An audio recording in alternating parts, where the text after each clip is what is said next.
हरे कृष्णा। इस वीडियो को अंत तक देखें क्योंकि हम इस वीडियो में योगिनी एकादशी की संपूर्ण व्रत कथा, विभिन्न नियम जिनका हमें ध्यान रखना चाहिए, योगिनी एकादशी का फल और व्रत का पालन अर्थात संपूर्ण कैसे करें पर चर्चा करेंगे। हम जानते हैं साल में 24 एकादशियाँ आते हैं, यानी महीने में 2।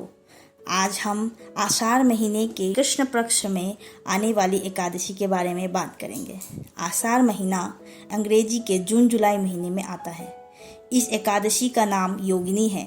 शास्त्रों के अनुसार इस एकादशी को पालन करने से मनुष्य अपने समस्त पापों को धो सकता है और 88,000 ब्राह्मणों को भोजन कराने के बराबर फल भी प्राप्त होता है। तो फिर चलिए पुराणों के अनुसार इस योगिनी एकादशी व्रत की कथा हम सुनते हैं। एक बार अर्जुन कृष्ण से बात कर रहे थे। अर्जुन ने कहा, हे त्रिलोकीनाथ, मैंने ज्येष्ठ मास के शुक्ल पक्ष की निर्जला एकादशी की कथा तो सुनी, पर आप अभी आषाढ़ महीने की कृष्ण पक्ष में आने वाली एकादशी की कथा सुनाइए। इस एकादशी का नाम तथा महात्मा क्या है, आप मुझे विस्तार पूर्वक बताइए।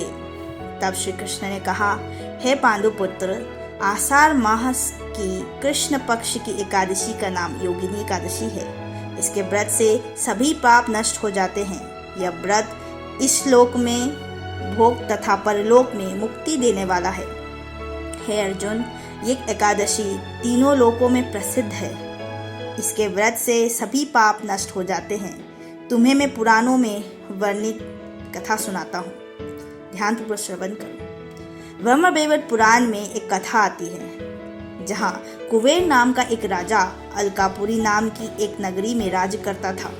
वो एक शिव भक्त था। उनका हेममाली नाम से एक सेवक था जो पूजा के लिए फूल लाया करता था। हेममाली की स्वरूपवती नाम की अति सुंदर पत्नी थी।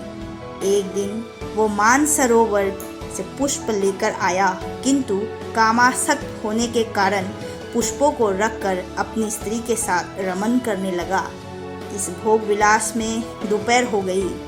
हेममाली की राह देखते देखते राजा कुबेर को दोपहर हो गई, तो उसने क्रोधपूर्वक अपने सेवकों को आज्ञा दी कि तुम लोग जाकर पता लगाओ कि हेममाली अभी तक पुष्प लेकर क्यों नहीं आया। जब सेवकों ने उसका पता लगा लिया तो राजा के पास आकर बताया, हे राजन, वो हेममाली अपनी स्त्री के साथ रमन कर रहा है। इस बात को सुन राजा कुबेर ने हेममाली को बुलाने की आज्ञा दी। डर से कांपता हुआ हेममाली राजा के सामने उपस्थित हुआ। उसे देखकर कुबेर को अत्यंत क्रोध आया और उसके होठ फड़फड़ाने लगे। राजा ने कहा, हे अधम, तूने मेरे परम पूजनीय देवों के देव भगवान शिव का अपमान किया है। मैं तुझे श्राप देता हूँ कि तुम स्त्री के वियोग में तड़पोगे और मृत्युलोक में जाकर कोरी का जीवन व्यतीत करोगे। कुबेर के श्राप से वो तत्क्षण स्वर्ग से पृथ्वी पर आ गिरा और कोरी हो गया। उसकी स्त्री भी उससे बिछड़ गई। मृत्युलोक में आकर उसने अनेक भयंकर कष्ट भोगे, किंतु शिवजी की कृपा से उसकी बुद्धि मलिन न हुई और उसे पूर्व जन्म की भी सुध रही। अनेक कष्टों को भोगता हुआ तथा अपनी पूर्व जन्म के कुकर्म को याद करता हुआ वो हिमालय पर्वत की तरफ चल पड़ा। चलते चलते मार्कंडेय ऋषि के आश्रम में जा पहुंचा। वो ऋषि अत्यंत वृद्ध तपस्वी थे। वे दूसरे ब्रह्मा के समान प्रतीत हो रहे थे और उनका वो आश्रम ब्रह्मा की सभा के समान शोभा दे रहा था। ऋषि को देखकर हेममाली वहां गया और उन्हें प्रणाम करके उनके चरण में गिर पड़ा।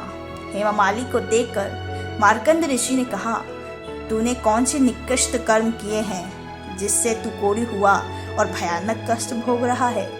महर्षि की बात सुनकर हेममाली बोला, हे मुनिश्रेष्ठ, मैं राजा कुबेर का अनुचर था। मेरा नाम हेममाली है।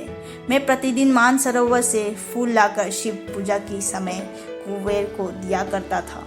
एक दिन पत्नी सहवास के सुख में फंसकर मुझे ज्ञात न रहा समय का और दोपहर तक पुष्प ना पहुंचा सका। तब उन्होंने मुझे श्राप दिया कि तुम अपने स्त्री का वियोग और मृत्युलोक में जाकर कोढ़ी बनकर दुख भोगोगे।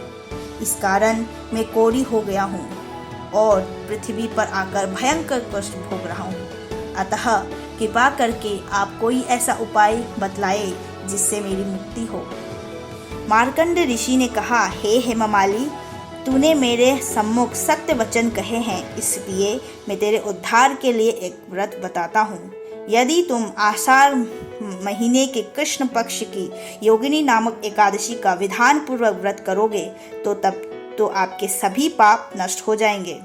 महर्षि के वचन सुन हेममाली अत्यंत प्रसन्न हुआ और उनके वचनों के अनुसार योगिनी एकादशी का विधान पूर्वक व्रत करने लगा। इस व्रत के प्रभाव से उन्होंने अपने पुराने स्वरूप में आ गया और अपने स्त्री के साथ सुखपूर्वक रहने लगा।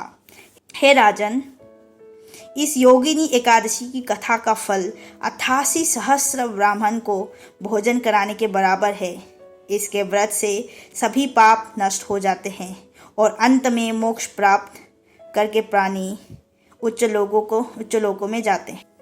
अब हमने कथा का श्रवण तो कर लिया है, पर इसे सही तरीके से कैसे पालन करें इसके बारे में भी जान लेते हैं।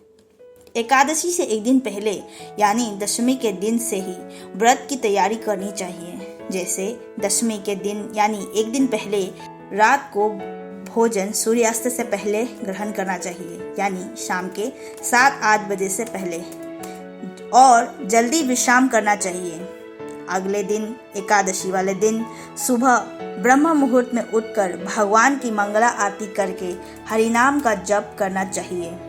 इसके अलावा एकादशी के दिन भगवान के नाम, गुण और लीलाओं के बारे में सुनना चाहिए और भागवतम या फिर भगवत गीता का पाठ भी करना चाहिए। दिन में 1 या 2 बार फल फूल का प्रसाद भी ग्रहण कर सकते हैं। इस सब के अलावा हमें ध्यान रखना चाहिए कि एकादशी के दिन समय का खर्चा फिजूल के कार्यों में ना करें, जैसे मोबाइल, इंटरनेट आदि में सर्फिंग, सिनेमा देखना या फिर पूरा दिन सोते रहना, और अगले दिन पारण का समय देखकर भगवान के अन्न प्रसाद से अपना व्रत खोल सकते हैं। आप सबको योगिनी एकादशी की हार्दिक शुभकामनाएं। आप इस योगिनी एकादशी की कथा को अपने परिवार और मित्रजनों तक पहुंचाएं और आने वाले एकादशियों की कथा सुनने के लिए हमारे चैनल को सब्सक्राइब करें। धन्यवाद। आपको भगवान कृष्ण का प्रेम प्राप्त हो। हरे कृष्ण।